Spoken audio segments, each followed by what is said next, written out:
Hello everyone, this is Moshe the Electric Israeli and FSD. If you're new, please subscribe and help me change the world one electric car at a time. Thank you for all of my supporters. Support me on Patreon. If you're in the market to buy a Tesla car, please use my referral code. Thank you for those who have. It gives me all this free supercharging. I'm now, my wife and I, she's here, she's right there, she's driving. We are on our trip to Florida. I'm making a separate video for this for you, and we are now in the state of Georgia. Okay, I've been driving for 2 days already. It's great, we love it. And this video, as always, is sponsored by EV Base, where I buy all my Tesla accessories. More about it at the end of the video. Stay tuned. So my wife and I have been in this car for now almost 2 days, and we've been discussing a lot about the Robotaxi. We're driving the Tesla Model Y Juniper, and 99% of our drive is on FSD, and it's wonderful. And I did a separate video about complaining about some things. I'll put you a link. You can watch that. But we thought about now with the launch, the soft launch of the Robotaxi in Texas, been a week now, a little bit more than a week, and the first ever in history autonomous delivery of a car. What will be the future? What are the 5 challenges? We came up with 5. I'm sure there are more, but we came up with 5. 2 of them very solvable, and other 3 are very interesting, very interesting. So we'll see what can be done. So the idea of the test, in very quick summary, the idea of the Tesla Robotaxi is that Tesla is going to have their own fleet, like you see now. And later on, owners of Teslas, just like in Uber, you can unleash your car or make your car join the fleet, and you can sit back and make passive money. You can employ it for 1 hour, 10 hours, 5 hours, however time you want. It's your car, just like you enlist your car for Turo.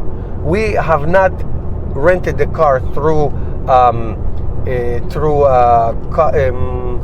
car rental. Thank you, dear. Car rental in, like, I don't know, maybe in 5-6 years.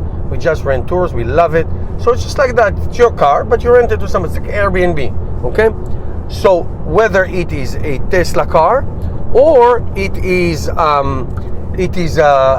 your car that you unleash. So what will be some of the challenges have to do whether it's your car or Tesla car. Some of it if it's your car only. All right. So let's do the easy one. Charging. Okay. We are not driving to Florida. We stopped already 5 supercharging. We charging. So let's say Johnny wants to have his Model Y, or me, Moshe, wants to have his Model Y, drive from, let's say, 4 a.m. I drive Uber in the weekend, so I know the hot hours. When its car drive from 4 a.m. to 8 a.m. 4 hours, and from, let's say, 4 p.m. to 8 p.m. Okay, or let's say from 4 a.m. to 12, to lunchtime. All right, so that car conceivably would need to be charged, because this is daily driving. If you use it every day, you don't want to charge it more than 80%. Okay, so let's say you charge it to, let's say, 280 miles or so. All right, 450, 470 kilometers. It's going to need to be charged at least once. Now, Tesla is talking about wireless charging, but wireless charging for now will be in the Cyber Cab, which is not even produced. Well, that's down the line. From what I imagine, is existing superchargers right now will have that brick on the floor, and you can go. The car will go over it and charge. How fast it is, I don't know. I don't know how fast that could be, because you want the car to be charged, fully charged to 80%. And you want to unleash it. Okay, so that's challenge number. What if it's my car? Can it go to a supercharger by itself? Yes, we do it. We did it all throughout this trip. Absolutely, in one supercharger, it's even backed into the supercharger. So can it go to a supercharger? Yes, but who's going to plug it? So is that going to be a Tesla concierge there plugging Tesla cars? I assume Tesla in big cities will have depot, just like a Waymo. They have a depot. They come, the cars who need to be charged comes, and somebody plugging them, which is fine. Can it go to secondary chargers? Okay, not Tesla chargers. Can you go to somebody's house? A lot of in my old house, I listed my house as a charger. Nobody ever visited me, but if you go to ChargePoint, my house was listed. Okay, so what would that be? What would that be?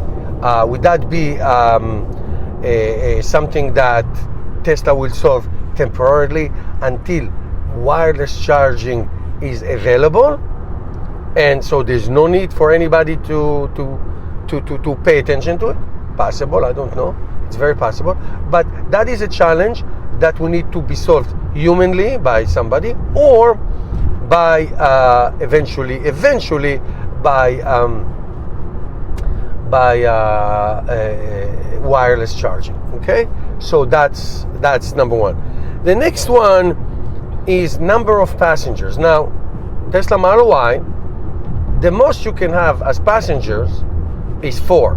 I mean, I cannot imagine you will order a Tesla Robotaxi and you can have 5 passengers and one of them sits by the steering wheel. That's not going to happen. And I can tell you from my personal experience of giving ride shares that 99% of the amount of passengers is 1 or 2. 99. Rarely you get 3 people or 4 people. I can count on one hand giving hundreds of rides that somebody was sitting next to me. On one hand, if that.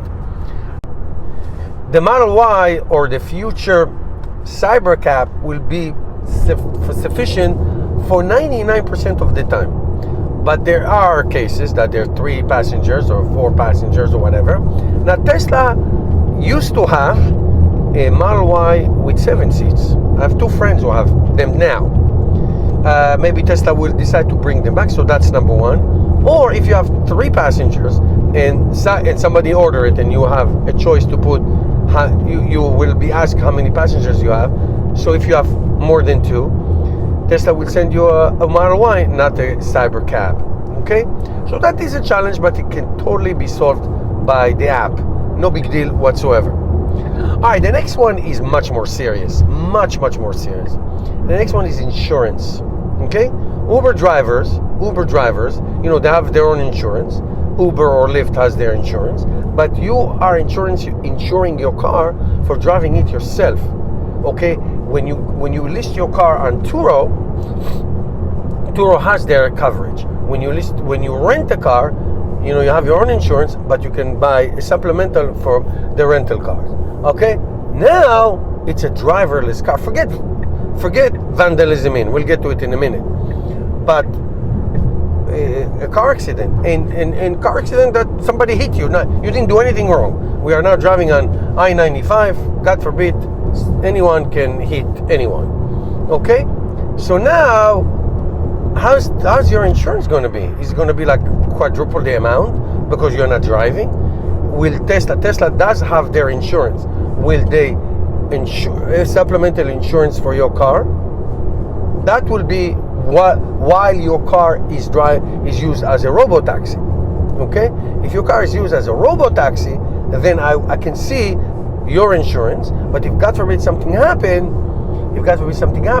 then that's when Tesla kicks in their own insurance, like Uber or Lyft or Turo or others. So it's not like a new problem, but there are definitely a solution. Now connected to that, Robotaxis a la Waymo and all that is heaven for lawsuits. Americans, one thing I learned about America when I came here 35 years ago, everybody sues everybody. People like, what's that term, honey? Litigious. Thank you. She's an English teacher. Litigious society. Everybody is looking to go to court and get free money. That always happened. So everybody can sue everybody. So this is heaven. The system. I can tell you this. I've made many videos about it. Anytime there was a Tesla car accident, the driver of the Tesla immediately blamed autopilot. My car was on autopilot and it didn't work. And every time this went to court, I would say 99%. Turns out, A, it was not on autopilot. B, the guy was drunk. C, this teenager stole his car from his father, this 15-year-old, 16-year-old. There's always a story. Now, So that's that. However, now it's driverless. But what Tesla has is the camera inside and cameras around. How many stupid people were caught vandalizing Teslas? How many? So many. Because it's all recorded. So I would say, my opinion, if Tesla makes, I don't know, let's pick a number, $1 billion a year from Robotaxi services, I would say 10-15% of it will just go to court expenses, to lawsuits. That's my prediction. And the last one, this is not new. The last one is, of course, vandalism. Now, vandalism within. From what I saw in the launch of the cyber cab, now that the internal camera is turned off to give you privacy, you can turn it on if you need something happen and you need support. But the camera is off, which means people can make out. I have nothing against making out, but what happens if it's trashing, puking, fainting? Who the hell knows? So, from what I understand, at the end of the ride, as the passenger is still in the car, the camera is turned on to see there's no vandalism and there's no emergency, and the car, and then we move on. Now, to me, the camera should be on all the time because of an emergency. Because this is, okay, you can watch a movie, you can do whatever, you can sleep, whatever you want, you can kiss your girlfriend. That doesn't matter. But the car is meant to give you a ride, not for other pleasures. So I'm for keeping it on. I don't care about privacy. I really don't care when it comes to this. It's very important.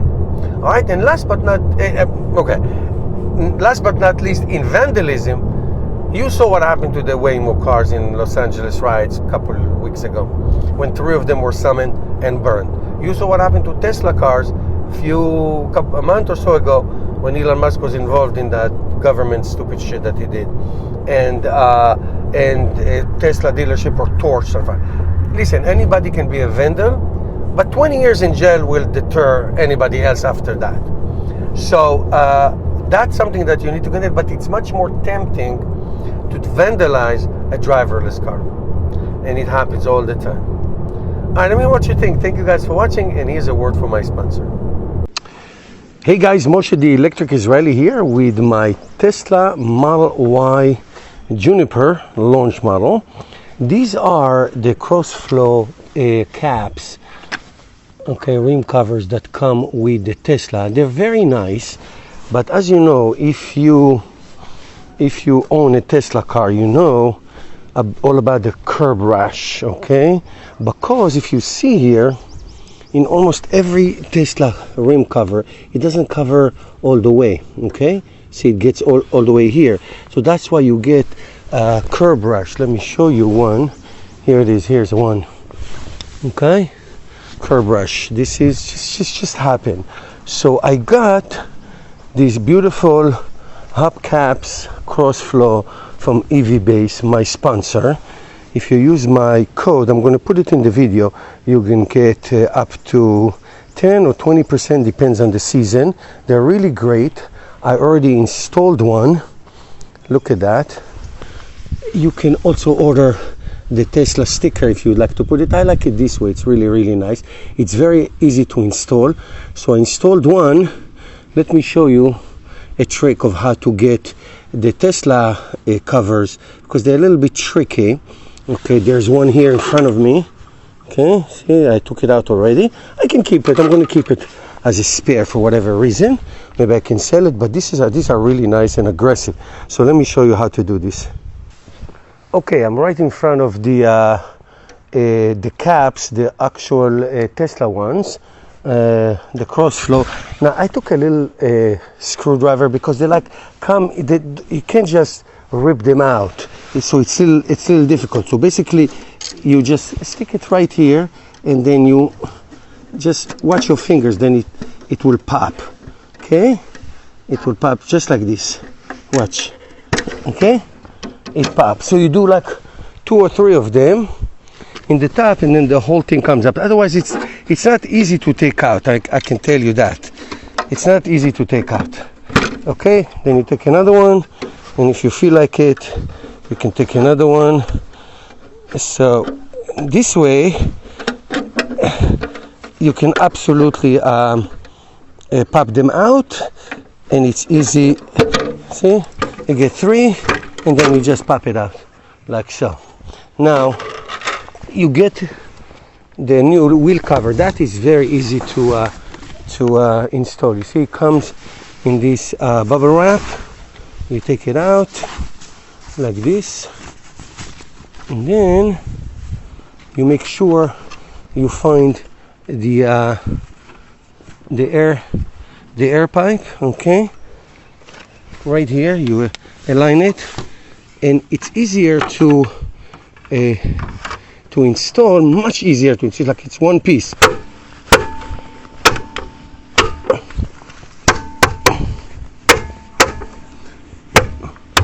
You make sure it's in. That's it. Now, here we go. Now, this is cover. You see, so the curb brush will not go on the top of the rim. It's covered. Okay? So here it is. You see? It is covered. The whole rim is covered. Now the rim is protected. Let me show you here. The rim is covered. The rim is protected, as opposed to what we had before. Let me show you on the other side again. See? Here the rim is not protected. See that? The rim is not protected, so you get all these curb brushes. Alright? You want to protect your beautiful car, right? So go ahead, go to EVBase website, use my code TEI, the Electric Israeli, and you get some nice discounts. Okay? Thanks.